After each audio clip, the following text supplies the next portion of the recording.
Imagine waking up one morning to find your entire family gone. Not just missing, gone. No note, no explanation, just an eerie silence where laughter and life once filled your home. Now imagine discovering that the person responsible for this nightmare wasn't a stranger, but the man who was supposed to protect them, a Sunday school teacher, a church deacon, a man who prayed every night and preached about salvation. This is the story of John Amiel List, a man who didn't just kill his family, he believed he was saving their souls, and what he did next will leave you questioning everything you thought you knew about faith, family, and the darkness that can hide behind a smiling face. In the quiet town of Westfield, New Jersey, a seemingly ordinary Sunday school teacher committed one of the most horrifying crimes in American history. John Amiel List, a devout church deacon, murdered his entire family, his wife, mother, and 3 children, in cold blood. But his reason for doing so was even more chilling. He believed he was saving their souls from the apocalypse. This is the story of how a man of faith became a monster, and how it took nearly 2 decades to bring him to justice. John List was a man who appeared to have it all, a respected member of his community. He was a Sunday school teacher and a deacon at the Reformed Church in America. He lived in a grand Victorian home with his wife, Helen, their 3 children, John Jr., Patricia, and Frederick, and his elderly mother, Alma. To his neighbors, he was a quiet, religious man who kept to himself. But beneath that calm exterior, John List was hiding a dark secret. The List family was struggling financially. John had lost his job, and the family was drowning in debt. But instead of seeking help, John turned to his faith for answers. He became obsessed with the idea that the world was descending into sin and that the apocalypse was near. Convinced that his family's souls were in danger, he made a horrifying decision. He would kill them to save them from eternal damnation. On November 9, 1971, John List put his plan into action.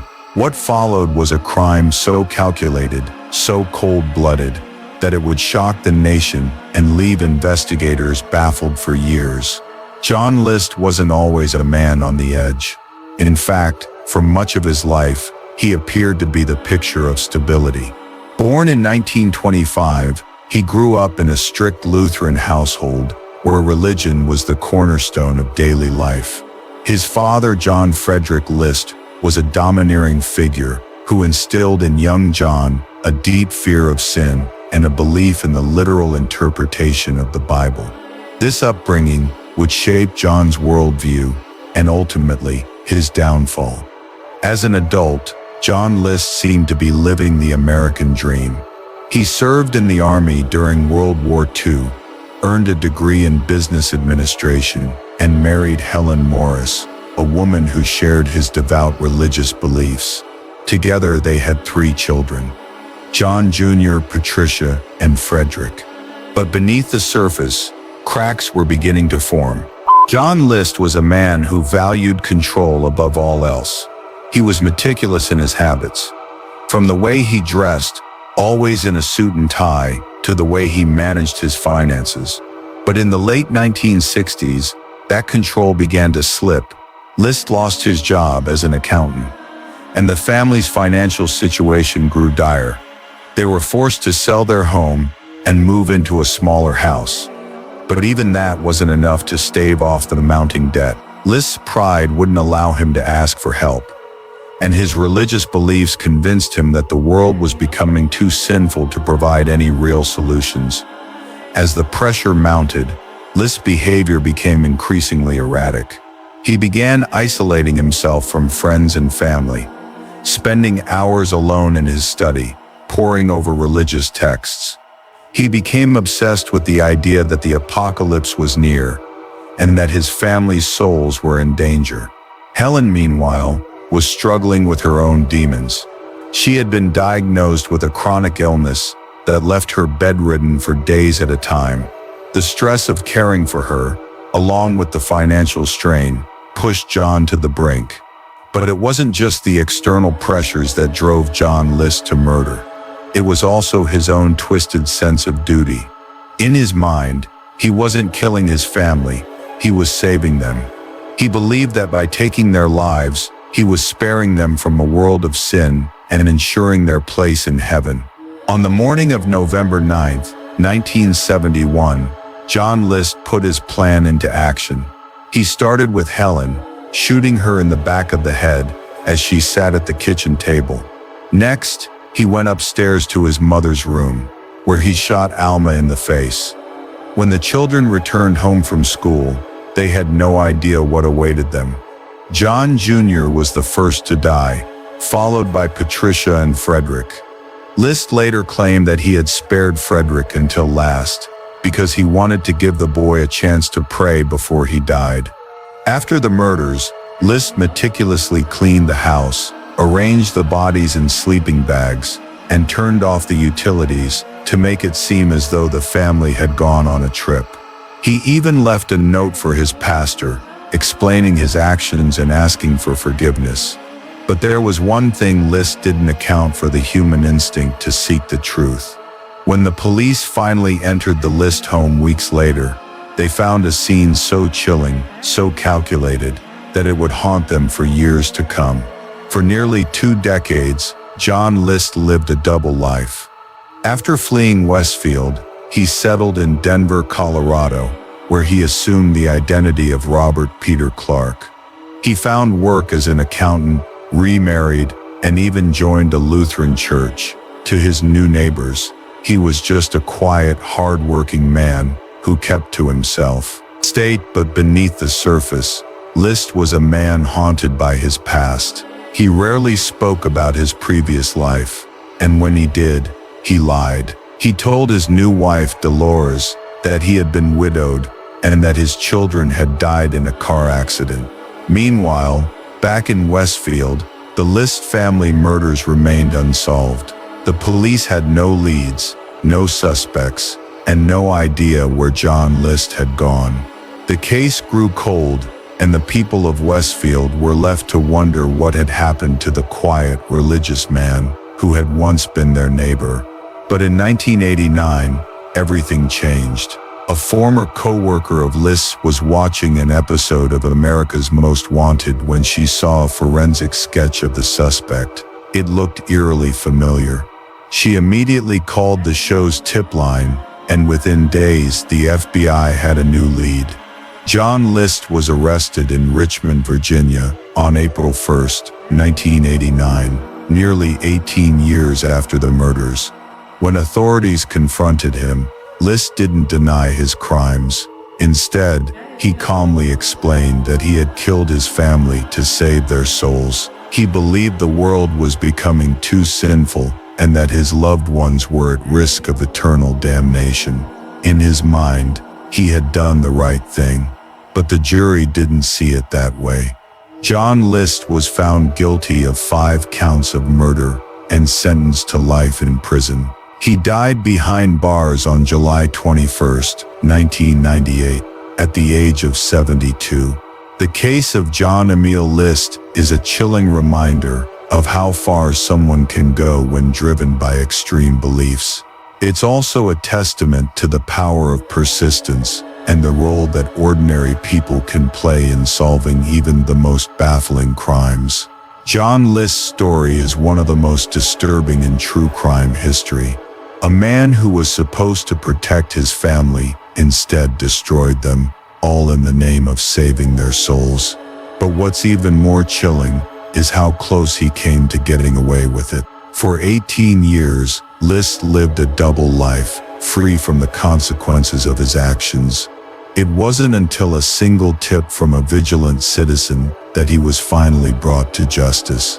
This case shows just how important it is for the public to stay involved in solving crimes. Without that one phone call, John List might have never been caught. But even after his capture, questions remain. What drove a man of faith to commit such unspeakable acts? Was he truly motivated by religion, or was there something darker at play? And how did he manage to evade capture for so long? The List family murders left a lasting impact on the town of Westfield and the world of true crime. They remind us that evil can hide behind the most ordinary faces, and that justice, no matter how long it takes, will always find a way. And here's the thing, this case is just the tip of the iceberg. There are countless other stories out there, each one more shocking than the last. Stories of people who thought they could outsmart the law, only to be brought down by the smallest of clues. Stories that will keep you on the edge of your seat, wondering what could possibly happen next. So what do you think? Was John List a man driven by faith, or was he something far more sinister? Let me know your thoughts in the comments below. And if you're as fascinated by true crime as I am, don't forget to hit that subscribe button and turn on notifications, because next we're diving into another case that will leave you questioning everything you thought you knew about human nature. Until then, stay curious and stay safe. By the way, speaking of staying safe, stories like John List's remind us how complex and unpredictable human behavior can be. That's why understanding the human mind and the warning signs of dangerous behavior is so important. It's not just about curiosity, it's about staying aware and protecting yourself and the people you care about. If you've ever wondered what drives someone to commit unthinkable acts, or how to spot red flags before it's too late, you'll find the Fight for a Family program incredibly helpful. It's a resource that dives deep into the psychology behind these actions and gives you and your family practical tools to stay safe. You can find more information about it in the description below.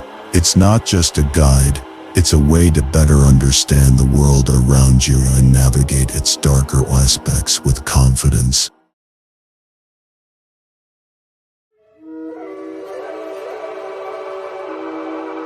Before she became a name spoken in whispers in classrooms, courtrooms, and hospital wards, before her story traveled across borders and languages, before survival became her legacy, Alison Botha was simply living.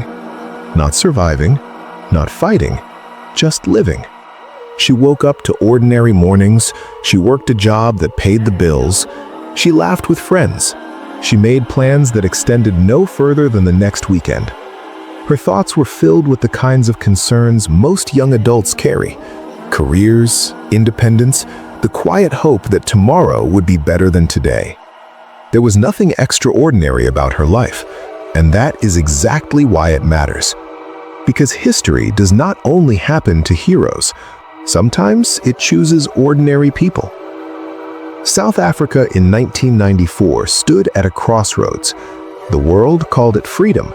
The people felt something more complicated. Apartheid had ended, but endings do not erase scars overnight. The nation was learning how to breathe again, how to trust, how to hope, how to exist without the structures that once controlled every movement. There was celebration, yes, but also uncertainty, fear, a sense that the rules were being rewritten in real time. For women, this moment carried a quiet tension. Independence had finally become possible in ways it hadn't been before. Women were working, traveling, living on their own. Freedom meant choices. Freedom meant movement. But freedom also meant exposure. The risks were rarely spoken out loud. They lived in instincts, in habits, in the way keys were held between fingers at night, in the unspoken rules women learned without being taught. Alison lived in this space, hopeful, independent, unaware of how thin the line between safety and danger could be. December 18th did not announce itself. There was no warning in the air, no sense of impending disaster, no feeling that the clock was counting down.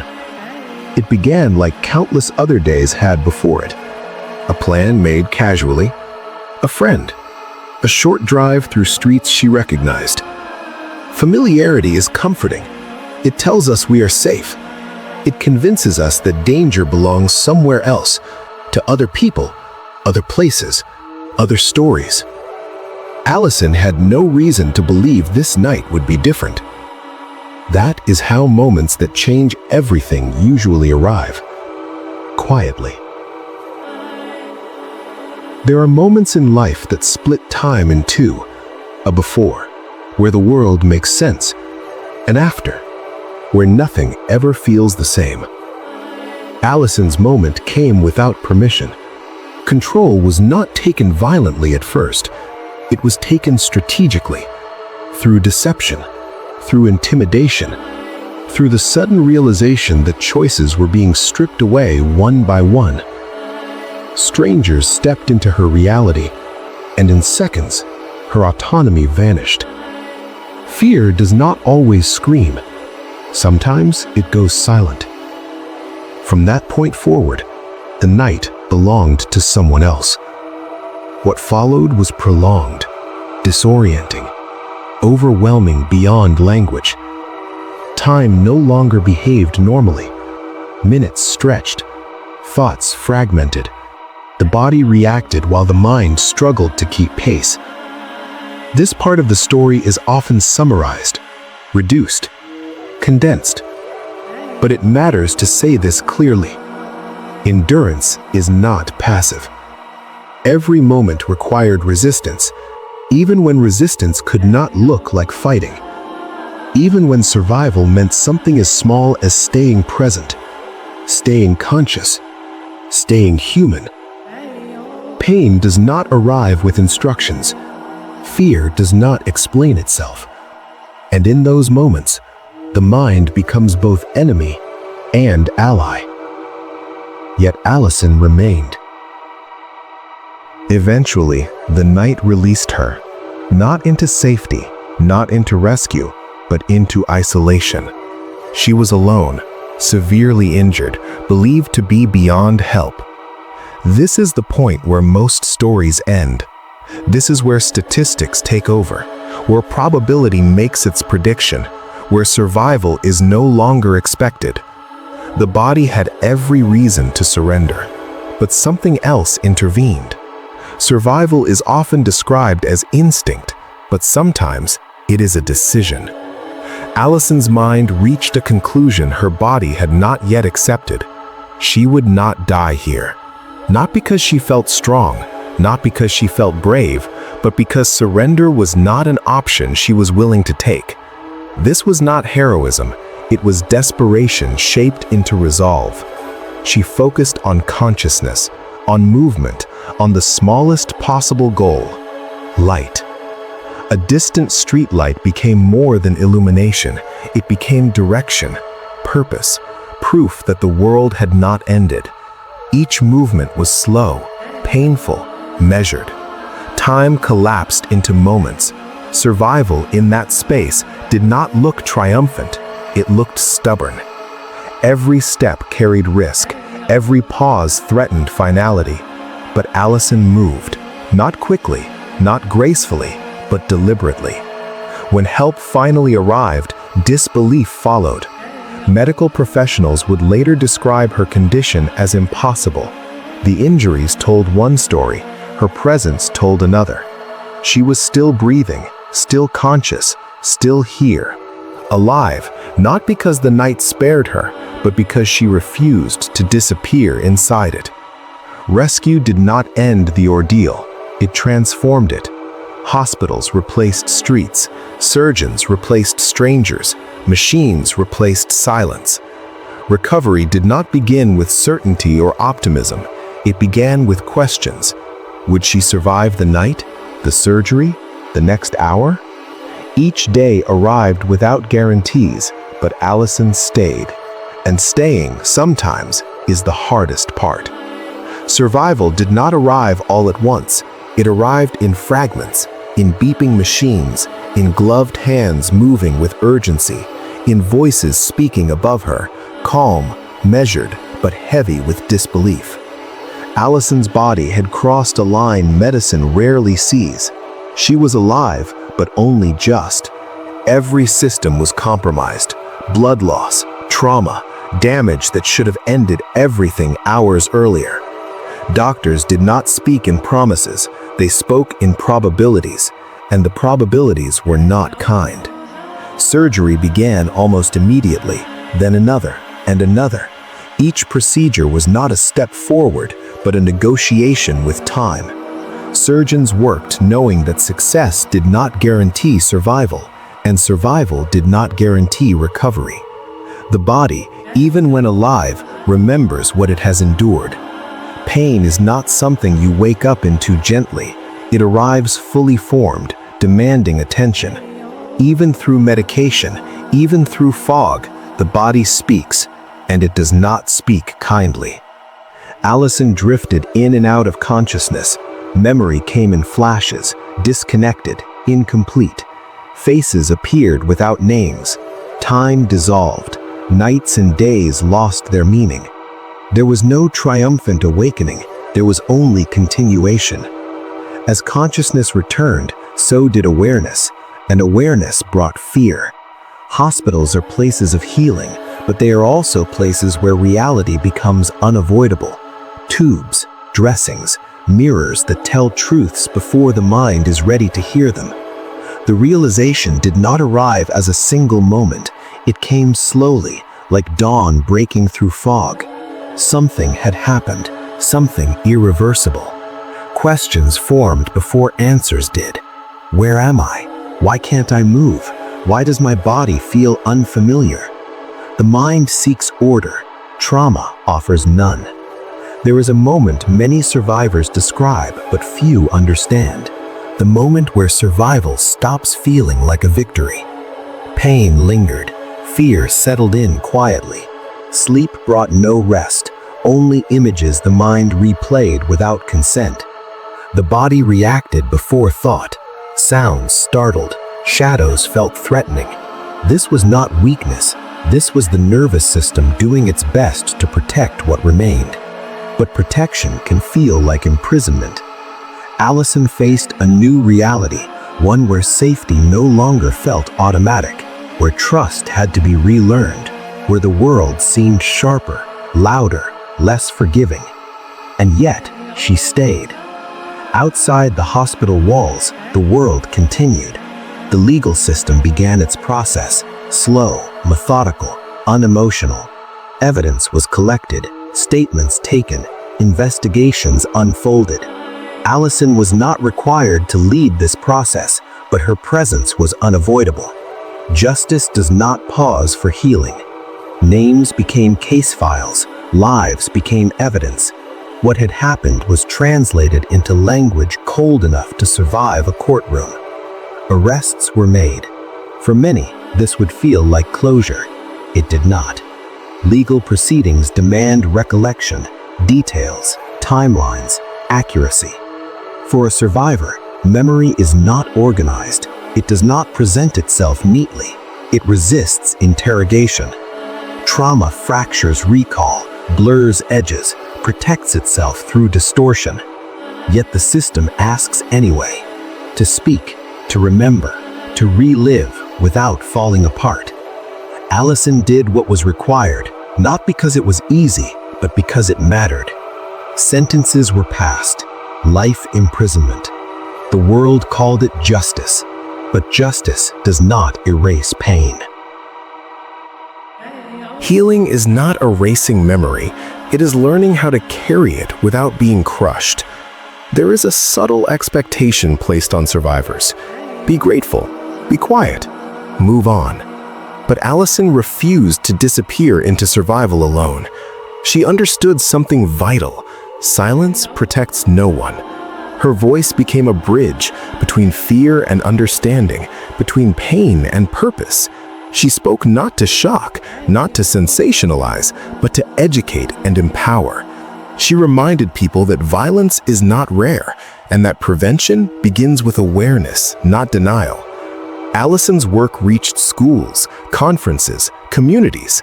Her presence carried weight not because of what she endured, but because of how clearly she refused to let it define her limits. She did not present herself as fearless.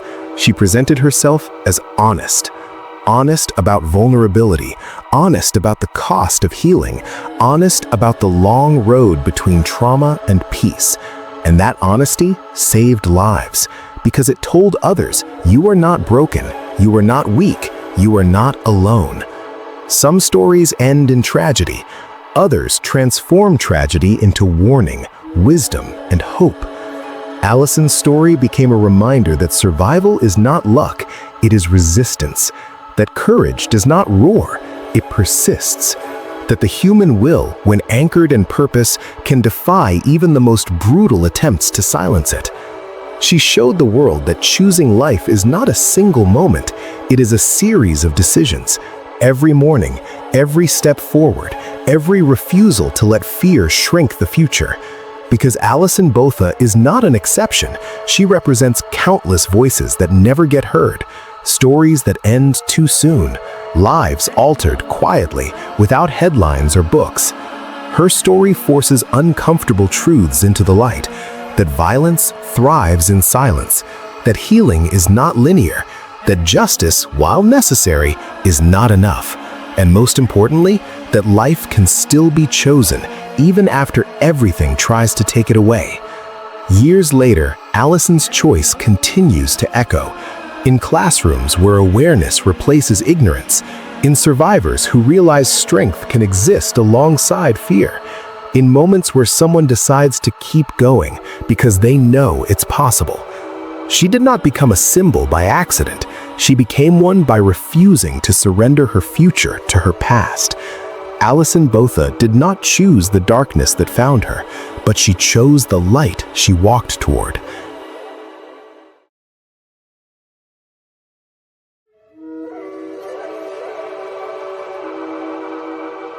In the early 20th century, America was drunk on optimism. Factories roared, cities rose, fortunes were made overnight. People believed money could grow endlessly, without effort, without limits. And then came one man, a charming immigrant with a thick accent, an infectious smile, and a promise so irresistible that it silenced logic itself. His name was Charles Ponzi. He did not invent greed, he did not invent fraud, but he perfected something far more dangerous, the illusion that everyone could be rich, quickly. And in doing so, he became the face of a financial sickness that would later consume the entire world. Charles Ponzi was born in 1882 in Lugo, Italy. His family was once wealthy, but by the time Charles came of age, their fortune was gone. From an early age, he learned a dangerous lesson. Appearances matter more than reality. In 1903, with little money and grand dreams, Ponzi arrived in the United States. He washed dishes, he waited tables, he watched others succeed and burned with envy. Ponzi did not want to work his way up, he wanted everything at once. Ponzi's early years in America were marked by failure and desperation. He forged checks, he lied to banks, he ran small scams. In 1908, he was arrested in Canada for forging documents and sent to prison. Behind bars, Ponzi met seasoned criminals, men who taught him the psychology of deception. People don't invest in numbers, they invest in confidence. When Ponzi was released, he returned to the United States with something far more valuable than money, a blueprint for manipulation. In 1919, Ponzi discovered a loophole involving international reply coupons used for prepaid postage across borders. The idea was simple on paper, but Ponzi twisted it into something extraordinary.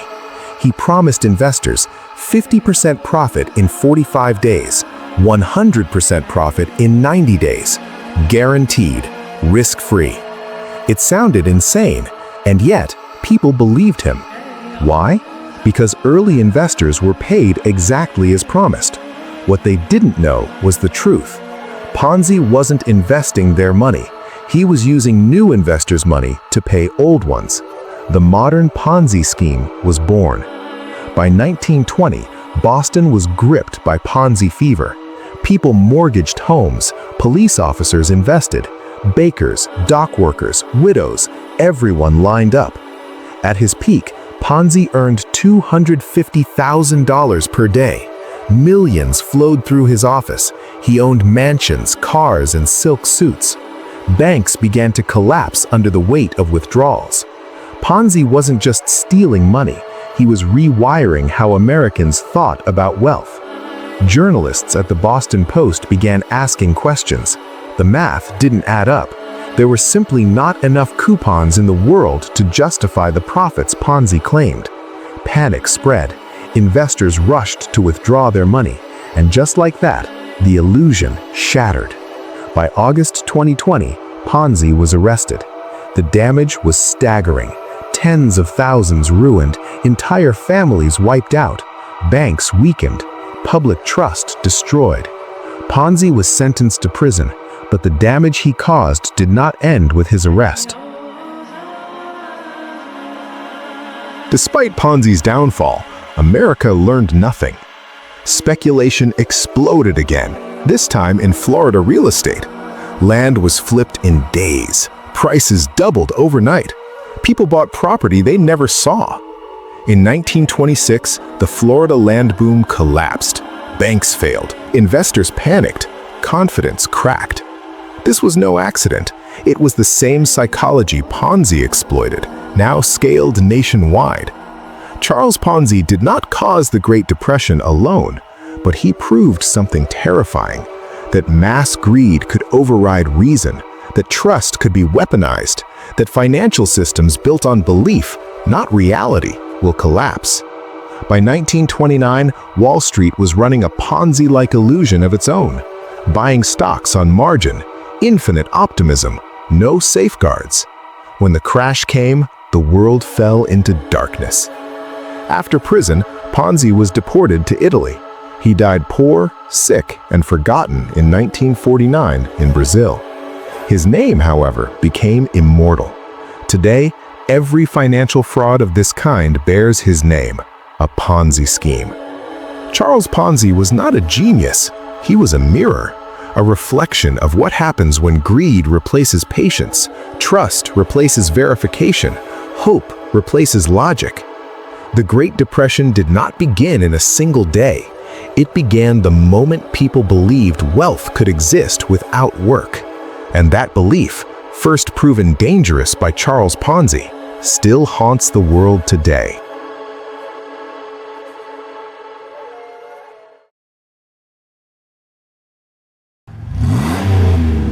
In the heart of Nigeria's ancient Benin Kingdom, a man rose from the gutters of poverty to become the most feared criminal in modern Nigerian history. His name was Lawrence Nomaniaban Anini, the man the newspapers called the Law. Lawrence Nomaniaban Anini was born around 1960 in Oluwole, Ovia Northeast Local Government Area, near Benin City, Edo State. He grew up in a period when Nigeria was facing major political and economic changes. The oil boom had just begun, but for many families like his, poverty still defined daily life. Anini was a bright child, street smart and sharp-minded. He attended primary school, but dropped out early. He quickly learned that survival in Benin's rough neighborhoods required more than intelligence. It required cunning, connections, and courage. As a teenager, he became a bus conductor, working on the busy Benin-Warri route. It was during this period that Anini began mingling with petty criminals, touts, and car snatchers. By his early 20s, he had mastered the art of pickpocketing, car theft, and fraud. But Anini was not just an ordinary street criminal, he was ambitious. He wanted to control Benin City's underground world. The 1980s in Nigeria were a time of military rule, economic hardship, and corruption. The police were underpaid and untrusted. This environment gave Anini room to grow. He soon connected with other notorious criminals, Monday Osunbor, Henry Ekpanwan, Friday Ofege, and his deadly right-hand man, Monday Osunbor. Together, they formed one of Nigeria's most organized and ruthless gangs.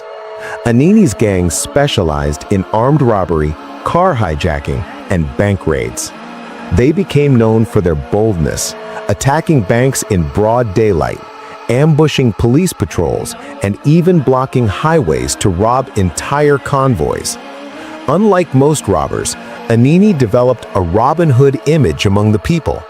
He often distributed part of his loot to poor market women and taxi drivers. Many locals began to see him as a hero who stood up against corrupt police officers and politicians. What made Anini's reign so terrifying was not just his ruthlessness, but his connection to the police. Unknown to the public, several police officers were secretly working for him. He paid them to leak information about police patrol routes and investigations. One of his closest allies within the police force was Inspector George Iyamu, a decorated officer who fed Anini sensitive intelligence in exchange for cash. With this inside help, Anini's gang seemed untouchable. Every police operation against him failed before it began. He became so powerful that people said, even the police fear Anini. Between 1984 and 1986, Anini's name struck fear across Bendel State, now Edo and Delta states. He was no longer a petty thief, he was now a national crisis. His gang robbed banks, police stations, and transport companies. They killed officers, raided convoys, and sprayed bullets through the streets. He was famous for his speed, often escaping in stolen cars faster than the police could chase. One of the most shocking events was when Anini's men shot and killed a police officer right in front of a crowd in Benin City. He also wrote taunting letters to newspapers and police authorities, boasting about his power and daring them to catch him. The media called him the Law, a man who ruled the streets by his own code. In 1986, fear reached its peak. Every robbery, every shooting, every shadow in Benin's dark corners was blamed on Anini. Newspapers screamed headlines like, "Anini strikes again. Who will stop the law?"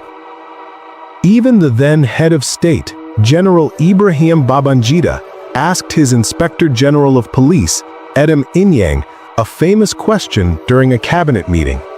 "My friend, where is Anini?" By late 1986, the pressure was unbearable. The Nigerian police launched a massive manhunt, led by Superintendent Kayode Uwan-Maroro of the Special Anti-Robbery Squad. Anini's luck finally ran out on December 3, 1986. Acting on a tip-off, the police stormed a house in Benin City's Ihama area where Anini was hiding with his girlfriend. As they broke in, Anini attempted to escape through the back door, but it was too late. A bullet shattered his leg. He fell, screaming in pain as the officers surrounded him. When they dragged him out, he was bleeding heavily, but alive. Newspapers the next morning displayed his image with a broken leg, a fallen king of crime. Soon after, his right-hand man, Monday Osunbor, was also captured. Anini's trial was one of the most followed events in Nigeria's history. The court sessions were packed with journalists, police officers, and curious citizens who wanted to see the man who terrorized the nation. During interrogation, Anini confessed to multiple robberies and killings. He also exposed several corrupt police officers, including Inspector George Iyamu, who had been helping him all along. Iyamu was later tried, convicted, and executed as well. Anini's once dreaded voice became weak as he sat in court, now paralyzed from his gunshot wound. His legend crumbled as the truth came out. His empire had been built on blood, fear, and betrayal. After months of trial, the Bendel State High Court sentenced Lawrence Anini and several members of his gang to death by firing squad. On March 29, 1987, At the Bar Beach in Lagos, Anini, Osunbor, and others were executed publicly. The same crowd that once whispered his name in fear now watched his end in silence. Even decades after his death, the name Lawrence Anini remains legendary in Nigerian history. To some, he was a villain, a murderer who caused terror and sorrow. To others, he was a symbol of rebellion, a man who stood against a corrupt system that failed the poor. His story remains a chilling reminder of how poverty, corruption, and power can turn an ordinary man into a national nightmare. He was born a man, lived like a king, and died like a warning. In the heart of Benin City, whispers of Anini's ghost still roam the streets, a legend of fear, greed, and power. He ruled the roads like a god, until the law finally caught the law himself.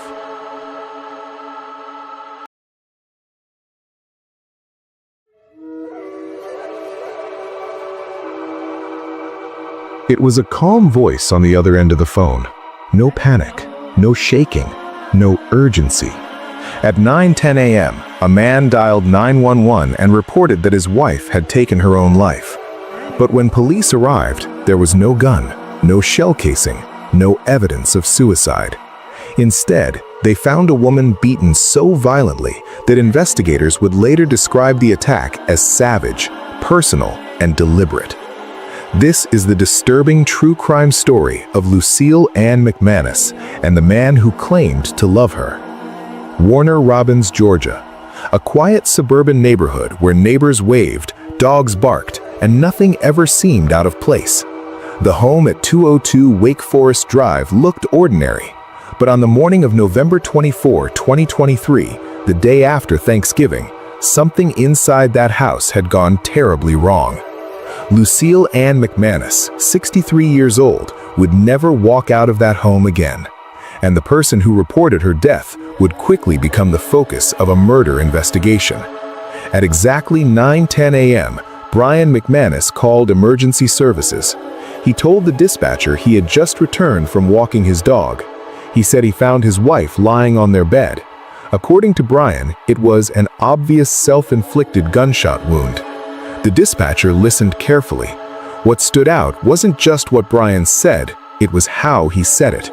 His voice was steady, measured, controlled. No shock, no disbelief, no fear. Experienced dispatchers know that tone matters, and this tone didn't sound like grief. Police arrived within minutes. As they entered the bedroom, something felt immediately wrong. There was no firearm, no shell casing, no bullet hole, no blood spatter consistent with a gunshot. Instead, Lucille's body lay across the bed. Her injuries were horrifying. She had suffered severe blunt force trauma. Her face bore signs of repeated blows. This wasn't a single strike, it was sustained violence. This wasn't suicide, it was homicide. Lucille Ann McManus was 63 years old. Friends described her as trusting, kind, hopeful. She believed she had found love later in life. She believed her marriage was real.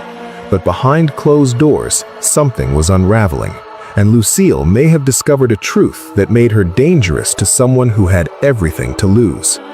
Brian McManus was 57. Originally from the United Kingdom, he was a former British police officer, a fact that immediately caught investigators' attention. Brian wasn't just familiar with law enforcement, he had been part of it. He understood how crime scenes were processed, how interviews worked, how evidence told a story, or at least how it was supposed to. That knowledge would soon work against him. As detectives investigated, the McManus marriage came under scrutiny. What initially looked like a late-life love story began to show cracks. Prosecutors would later allege that the marriage was not built on love, but on immigration benefits. According to investigators, Brian may have entered the marriage to secure legal status in the United States, and Lucille had found out. In the weeks before her death, Lucille reportedly threatened to expose the truth. To some, that might seem minor, But for Brian, it was catastrophic. Exposure could mean deportation, criminal charges, public disgrace. Everything he had worked for was at risk. Investigators believe this threat became the motive. Silencing Lucille meant protecting himself forever. The medical examiner's findings told a brutal story. Lucille's injuries showed repeated blows, extreme force, close contact violence. This wasn't a sudden argument.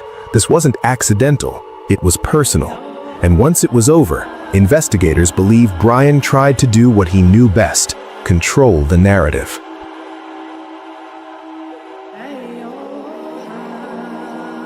The lack of a weapon raised immediate suspicion. If Lucille had taken her own life, where was the gun? Why was there no blood pattern consistent with a firearm? Investigators concluded the scene had been staged, and the calm 911 call, meant to make Brian look innocent, only made things worse. He sounded rehearsed, prepared. Brian McManus was arrested and charged with murder. Prosecutors described the crime as calculated, cold-blooded, motivated by fear and control. A man who once enforced the law now stood accused of violating it in the most extreme way possible. This case isn't just about violence, it's about betrayal. Lucille trusted the wrong person. She believed in love, she believed in honesty, and when she chose to speak the truth, it may have cost her her life. But it also exposed the lies.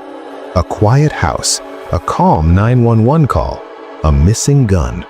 Sometimes the most dangerous crimes aren't committed in moments of rage, but in moments of calculation.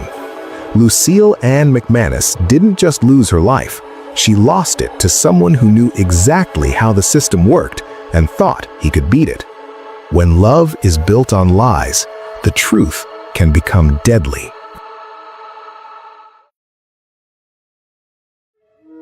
Brooklyn, New York, is a place full of life. It has busy streets, many different neighborhoods, and the constant noise of the city. Right in the middle of this busy area was James Madison High School, a well-known school in the community. This is where LaToya Harris, a 34-year-old English teacher, spent her time. She had a reputation for being tough but fair, and her students both respected and feared her. LaToya was smart and had a sharp way of speaking, which made her a strong leader in her classroom. However, her life at home was very different. LaToya lived in a simple house on a quiet street, far away from the city's loud energy. Her husband, Marcus, was a truck driver who traveled long distances. He was often gone for days or even weeks at a time. Their marriage started with a lot of love, but over the years, it had grown cold. The long times apart and the boring daily routine had pushed them away from each other. LaToya felt lonely and bored, stuck in a life that didn't feel exciting anymore. While Marcus was away on a long trip, LaToya started noticing Jamal Thompson. Jamal was a 17-year-old senior who was very popular. He was a star on the basketball team, tall and athletic, with a smile that everyone loved. But even though he seemed confident, Jamal was struggling. His grades were dropping, and he was at risk of not graduating. LaToya, wanting to help a student, offered to tutor him after school. At first, their meetings were strictly about schoolwork, but as they spent more time together, LaToya began to notice things about Jamal. She saw the way he looked at her and felt a spark when they accidentally touched. There was a strong attraction between them that neither could ignore. One evening, after a long study session, Jamal leaned in close. He whispered something that made her laugh, a real, happy laugh she hadn't felt in years. Without thinking, LaToya touched his arm. In that moment, everything changed. Jamal looked at her with desire, and they shared a passionate kiss that they both knew was forbidden. That kiss started an affair that took over their lives. LaToya knew it was wrong and that she was crossing a line, but the excitement was too much to give up. Jamal made her feel alive and wanted in a way Marcus hadn't for a long time. They began meeting in secret, hiding in empty classrooms, in her car, or in dark corners of the school where no one would find them. But Jamal wasn't the only one who noticed a change in LaToya. Rashad Williams, a 16-year-old football player, also had a crush on his teacher. He was very confident and cocky, and most girls his age liked him. But LaToya was different. She was older and more sophisticated, and Rashad wanted her attention. He started staying after class, making up excuses to be near her. At first, LaToya ignored Rashad's moves. She was already busy with Jamal and didn't want more trouble. But Rashad didn't give up, and eventually, LaToya found herself interested in him. He was different from Jamal, bolder and more aggressive. One day, after a big argument with Jamal, LaToya was alone with Rashad in her classroom. The tension was high, and when Rashad leaned in to kiss her, she didn't stop him. Her relationship with Rashad was different from the one she had with Jamal. With Rashad, it was all about the physical connection and satisfying a need she had felt for a long time. They were reckless, meeting in risky places and pushing the limits of what was safe. LaToya knew she was playing with fire, but she was addicted to the thrill. Rashad made her feel powerful, like she was finally in control of her life. But the fire was only getting hotter. LaToya soon found herself interested in another student named Andre Mitchell. Andre was 18 and a senior, just like Jamal, but he was very different. He was quiet, loved to study, and was very thoughtful. Andre was the kind of student who stayed after class to talk about books and big ideas, not to flirt. He had a serious side that LaToya liked, and his sensitivity reminded her of the dreams she used to have before her life became boring. Andre had always looked up to LaToya from a distance. To him, she was everything he wanted to be: smart, cultured, and strong. When they started spending time alone after school talking about life and literature, he felt a connection deeper than anything he had felt with people his own age. LaToya also felt she could be herself with Andre in a way she couldn't with Jamal or Rashad.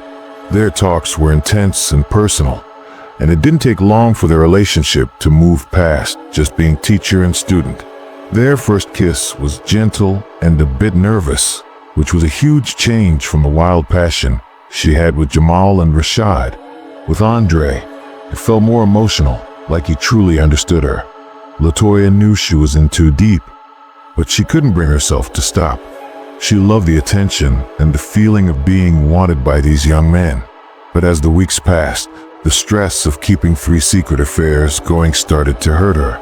She was always on edge, terrified that someone would find out and ruin her job, her marriage, and her entire life. The excitement was fading, replaced by a constant feeling of fear. The boys were also becoming more demanding and jealous, each wanting more of her time and focus. The situation reached a breaking point when Jamal, Rashad, and Andre all started to suspect they weren't the only ones in LaToya's life. They noticed small things: how she seemed distracted, the secret text messages, and the mistakes she made when she spoke. Jealousy turned into anger and a need to know the truth. Brooklyn, with its crowded streets and nosy neighbors, was about to become the center of a scandal that would ruin lives. LaToya thought she could control everything, but she was about to learn that the web of lies she had created was much too messy. The price she would pay for her secrets was going to be much higher than she ever expected. As autumn arrived and the air got cold, the tension inside James Madison High School was heating up. LaToya felt more and more trapped. What started as a fun escape was now spinning out of control. Jamal was the first to notice something was wrong. Their relationship, which used to be so exciting, now felt different. LaToya seemed far away, and they weren't meeting up as often. Jamal wasn't stupid. He could tell someone else was taking her time. His suspicion grew into a dark jealousy he couldn't ignore. Rashad was also getting tired of the situation. He loved attention and hated being ignored. When LaToya started canceling their plans with weak excuses, Rashad got angry. He started showing up without being asked and demanded her affection. He wasn't used to sharing, and the thought of LaToya seeing someone else made him furious. Andre was quieter about his worries, but he was still uneasy. He noticed how Latoya's mind seemed to wander even when they were alone. Andre was sensitive and actually in love with Latoya in a way the other boys weren't. He could feel her slipping away, and the idea of losing her made him feel terrible. As the days went by, the tension between the boys became too much. They were like hunters circling the same prize, each one fighting for Latoya.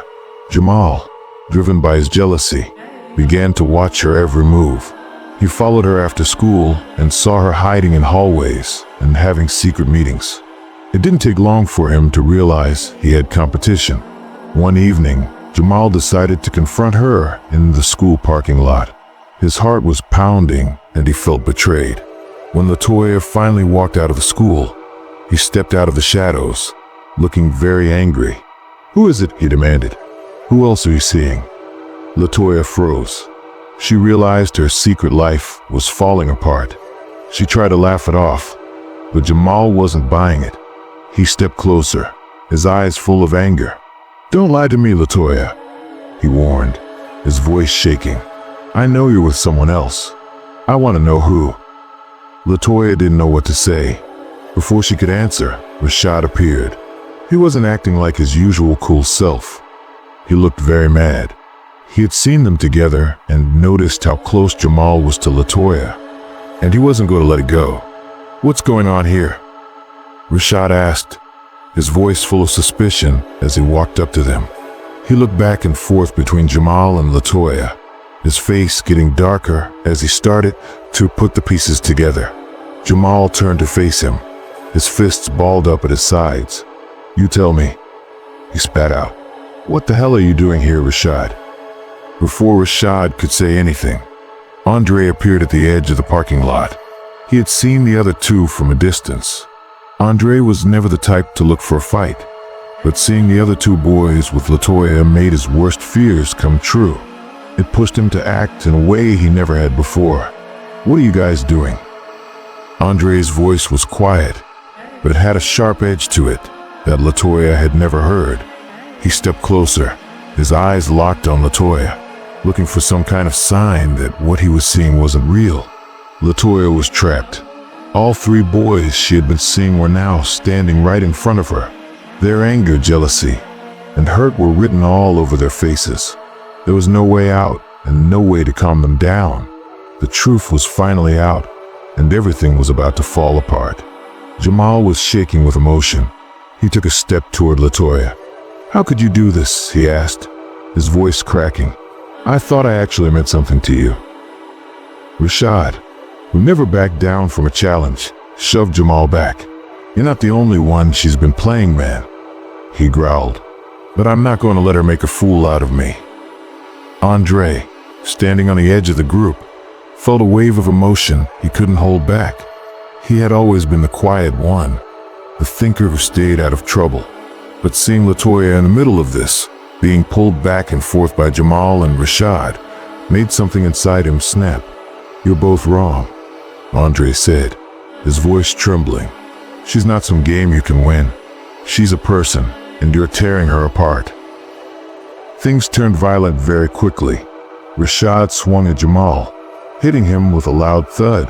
Jamal stumbled back, but immediately lunged at Rashad with all the anger he had been holding in for weeks. The two boys were soon in a brutal fight, throwing punches while Latoya watched in horror. She couldn't stop the mess she had started. Andre, desperate to protect Latoya, tried to pull Rashad away, but he ended up getting dragged into the middle of the fight. The three boys, who used to be friends or at least knew each other, were now enemies. They were fighting like animals over the same woman. Latoya tried to jump in, but it was useless. The boys were too far gone, too blinded by their rage to listen to her. As the fight got worse, it became dangerous. In the heat of the moment, Rashad grabbed a loose metal pipe off the ground and swung it wildly at Jamal. The pipe hit Jamal's head with a sickening crack, and he went down hard. Blood started pouring from a deep cut on his head. Latoya screamed and rushed to his side, but the damage was done. Seeing Jamal lying there motionless made Andre lose control. He tackled Rashad to the ground and started punching him with a fury That surprised even himself. Rashad tried to fight back, but he was dazed and losing his grip on the fight. In the chaos, LaToya scrambled to her feet, her mind racing. She had to do something to stop this before it got even worse. But as she looked around, she realized with a sinking feeling that there was no stopping it. The boys were completely out of control, and she was powerless to stop the violence she had set in motion. Andre, in a total rage, grabbed the metal pipe Rashad had used on Jamal. He swung it at Rashad, knocking him out cold. The fight was finally over, but the damage was already done. Rashad lay there bleeding, and Jamal was still on the ground, barely able to breathe. LaToya stood there frozen, unable to wrap her head around what had just happened. The boys she cared about were broken and covered in blood right at her feet. The weight of her choices finally hit her. All the secrets and lies had led to this, and their lives would never be the same again. The sound of sirens in the distance snapped LaToya back to reality. Someone had called the police. She started to panic, realizing there was no way to hide this or make it right. The truth was out, and the consequences were going to be worse than she ever imagined. When police arrived, everything was a mess. Rashad was taken away in an ambulance, still unconscious, and Jamal was rushed to the hospital in critical condition. Andre, looking dazed and covered in blood, was handcuffed and put in the back of a police car. The police questioned LaToya right there, but she felt numb as she tried to explain the situation. Soon, the media found out, and the story became a national scandal. It shocked the entire Brooklyn community, and LaToya's life fell apart in an instant. Her job, her marriage, and her reputation were all gone. She was suspended from school while they investigated, and it didn't take long for the full truth about her relationships with Jamal, Rashad, and Andre to come out. Brooklyn became a hub for gossip. News vans parked outside LaToya's quiet home, filming her downfall from a respected teacher to a public disgrace. Neighbors who used to look up to her now whispered about her behind her back. LaToya felt completely alone. Her husband, Marcus, came home to find his life in ruins. He was deeply hurt and couldn't find it in his heart to forgive her. He filed for divorce and moved away, leaving LaToya to deal with the mess by herself. Without her marriage or her career, the guilt started to crush her. She went from being a confident woman to someone who was filled with shame. She couldn't even look at herself in the mirror, let alone go outside.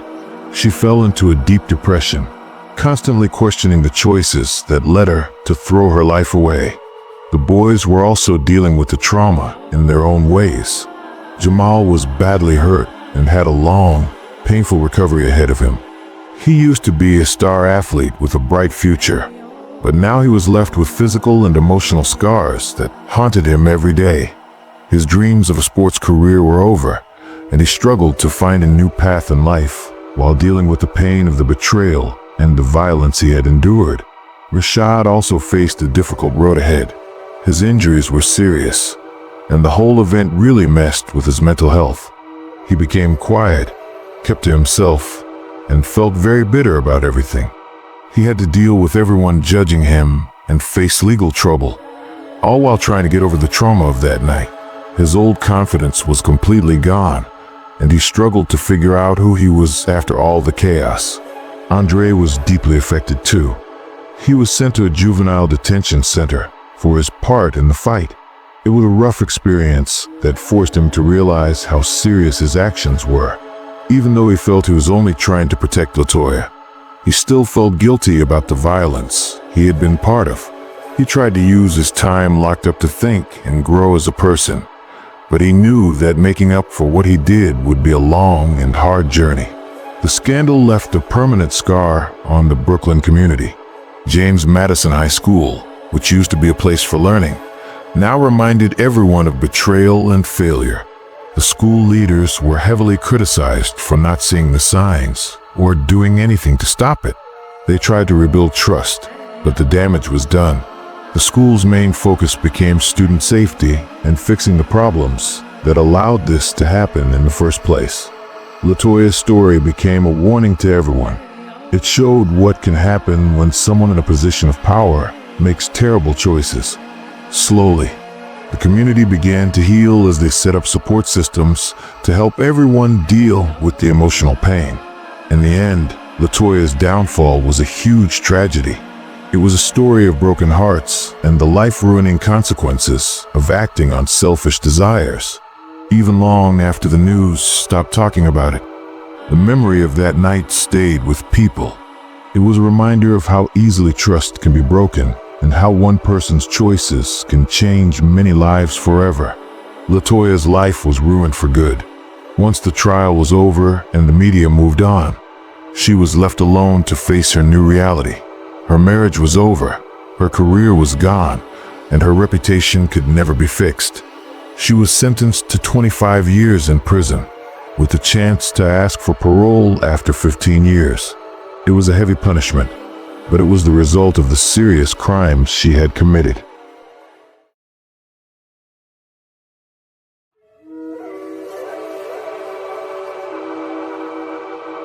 On January 25th, 2014, Cairo was restless. 3 years earlier, these same streets had carried chants of hope. Now they carried fear. Police checkpoints lined the roads. Armored vehicles idled in silence. Plainclothes officers blended into the crowds. It was the 3rd anniversary of Egypt's 2011 revolution, and among thousands of young people moving through downtown Cairo was a 19-year-old student named Mahmoud Hussein. Mahmoud was not armed. He was not shouting slogans. He was not leading a protest. He was wearing a t-shirt. Printed across the front in Arabic were 4 words: "A nation without torture." Before nightfall, Mahmoud Hussein would be arrested. Before the week ended, he would disappear into Egypt's detention system, and for the next 4 years and 2 months, he would not see a single day of justice.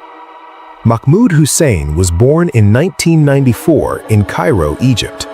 By 2014, he was a second-year student at Cairo University, studying philosophy and sociology, subjects that asked questions about power, morality, and society.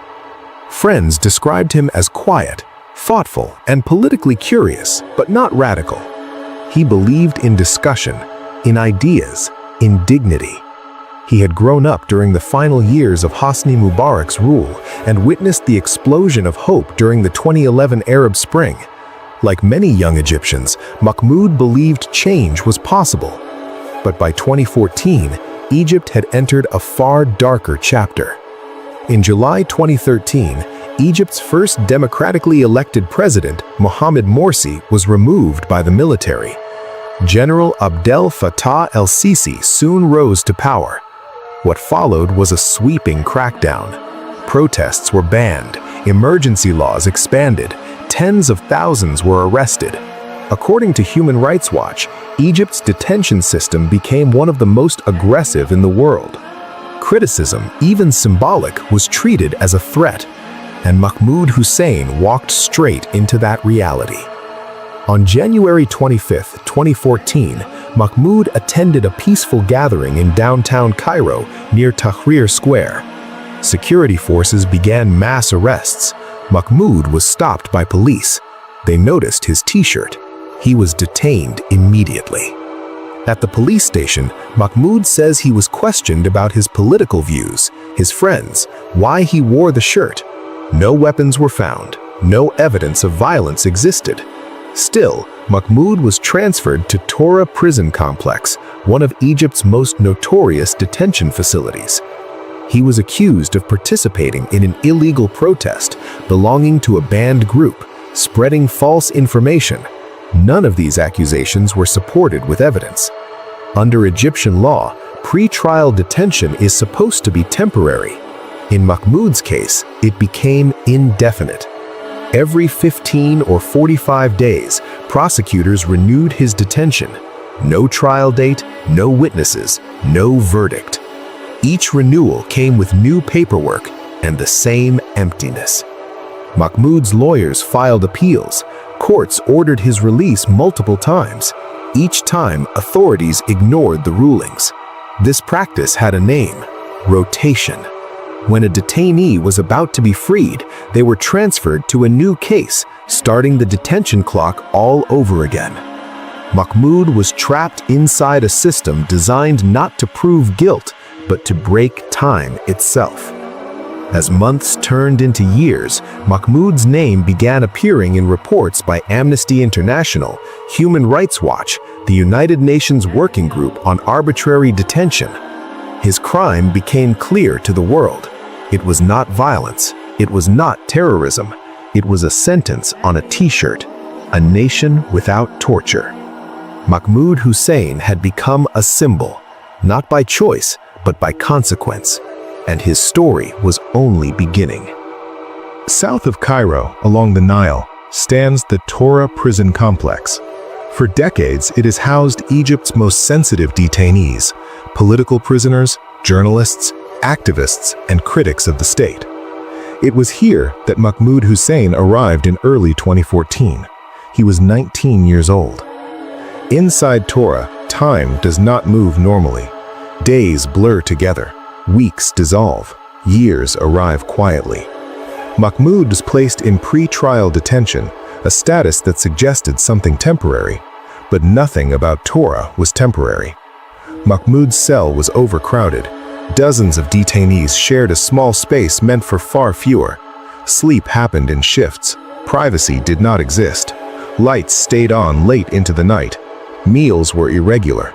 Books were restricted. Family visits were limited and often denied without explanation. Mahmoud had not been convicted of any crime, yet he lived under the same conditions as those serving long sentences. Outside, his university classmates advanced toward graduation. Inside, Mahmoud counted detention renewals: 15 days, 45 days, another 45.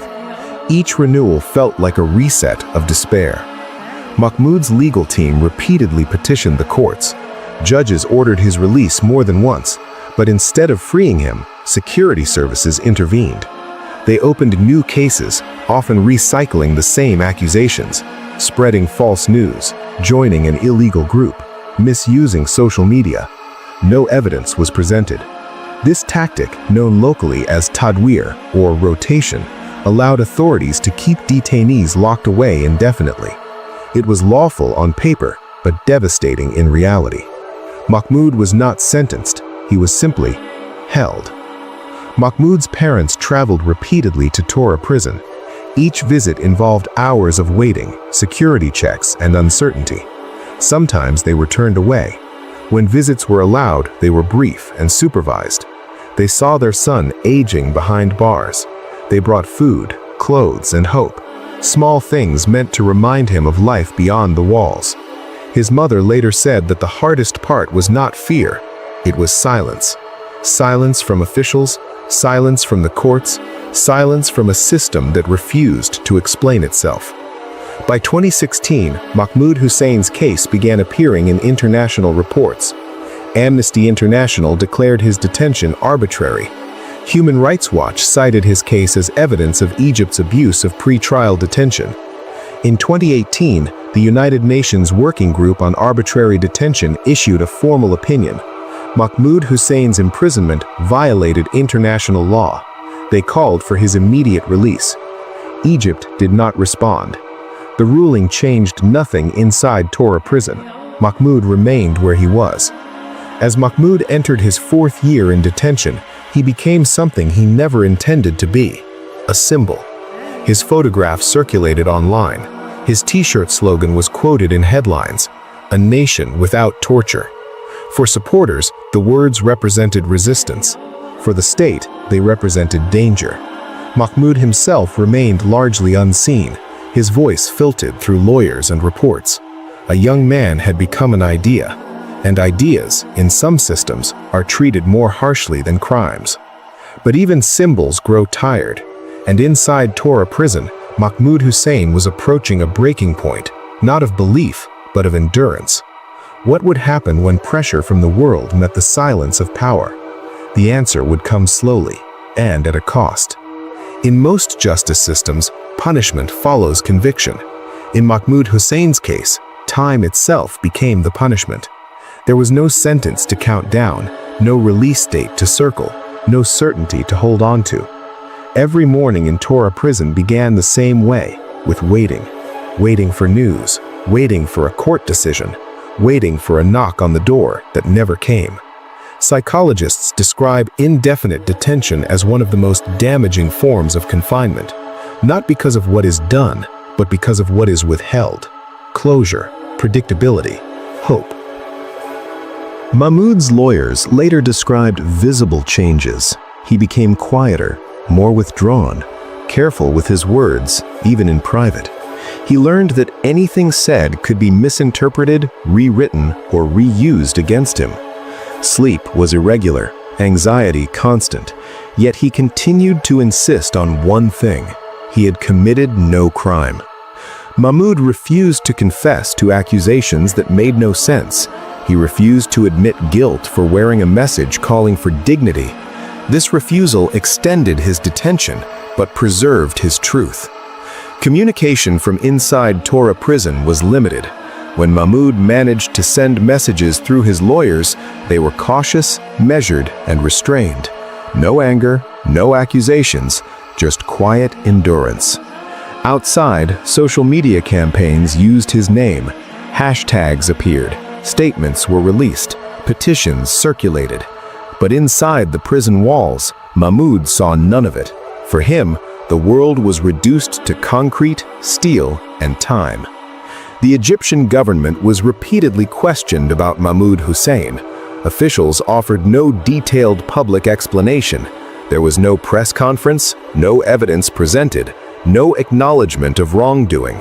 Instead, the system relied on procedural repetition. Renew the detention, open a new case, reset the clock. Human rights groups began to describe this as legalized disappearance. A person is visible on paper, but unreachable in reality. By 2018, Mahmoud's case was no longer unique. Thousands of Egyptians were held under similar conditions: journalists, students, doctors, peaceful critics. Mahmoud Hussein became a reference point in reports, not because his case was rare, but because it was clear. No violence, no weapons, no evidence, just words on a t-shirt. In this environment, injustice no longer shocked, it functioned. As Mahmoud entered his 5th year of detention, international pressure intensified. Diplomats raised concerns quietly. Rights organizations repeated their calls publicly. The UN's ruling remained on record. And then, without warning, the system shifted. In March 2019, Mahmoud Hussein was informed that he would be released. There was no explanation, no acknowledgement of error, just an order. After 4 years and 2 months, the prison doors opened. But freedom, Mahmoud would soon learn, is not the same as restoration. In March 2019, after more than 4 years in detention, Mahmoud Hussein was summoned inside Tora prison. There was no buildup, no explanation, no apology. He was told simply, "You are being released." Mahmoud did not celebrate. Years of uncertainty had taught him caution. Prison had trained him not to believe good news until it was real. Later that day, Mahmoud walked out of Tora prison. He was 24 years old. He had entered as a teenager. Mahmoud was not released unconditionally. He was placed under probationary supervision. For a period of time, he was required to report regularly to authorities. His movements were monitored. His public speech remained risky. Freedom came with boundaries. There was still no trial, no ruling clearing his name, no official acknowledgement that his detention had been unjust. Legally, the system had simply let go. Re-entering society was not easy. Mahmoud returned to a world that had moved on without him. Friends had graduated, some had left the country, others avoided contact out of fear. His education had been interrupted, his career plans erased. The psychological effects lingered. Years of surveillance, silence, and uncertainty do not end at the prison gate. Mahmoud spoke rarely to the media. When he did, his words were careful, not because he had nothing to say, but because he had learned the cost of speaking. No official was disciplined, no judge was questioned, no policy was changed. The system that held Mahmoud for over 4 years remained intact. Human rights organizations welcomed his release, but emphasized the truth. Release is not justice. Justice requires acknowledgement. Justice requires reform. Justice requires that what happened does not happen again. For Mahmoud Hussein, none of that followed. Mahmoud Hussein's story is not only about one man, it is about a system where laws are used to delay truth, where detention replaces trial, where silence becomes policy. His case drew attention because it was simple: a student, a t-shirt, a sentence calling for dignity. If that could lead to years behind bars, what could happen to those without names, without visibility, without support? Mahmoud became known. Thousands remain unknown. A nation without torture. 4 words. They did not call for violence. They did not threaten the state. They did not name an enemy. They asked for humanity. And for that, a young man lost 4 years of his life. Sometimes injustice does not announce itself loudly. Sometimes it arrives quietly, through forms, through renewals, through delays that stretch into years. Mahmoud Hussein did not seek to become a symbol. He did not plan to represent injustice. He wore a message he believed in and paid a price he did not deserve. His story forces a difficult question. What happens when asking for dignity becomes dangerous? Until that question is answered, fully and honestly, the words on Mahmoud's t-shirt remain unfinished. A nation without torture. Not a slogan, a responsibility. If you believe no one should lose years of their life without trial, leave your thoughts in the comments. Silence is how injustice survives.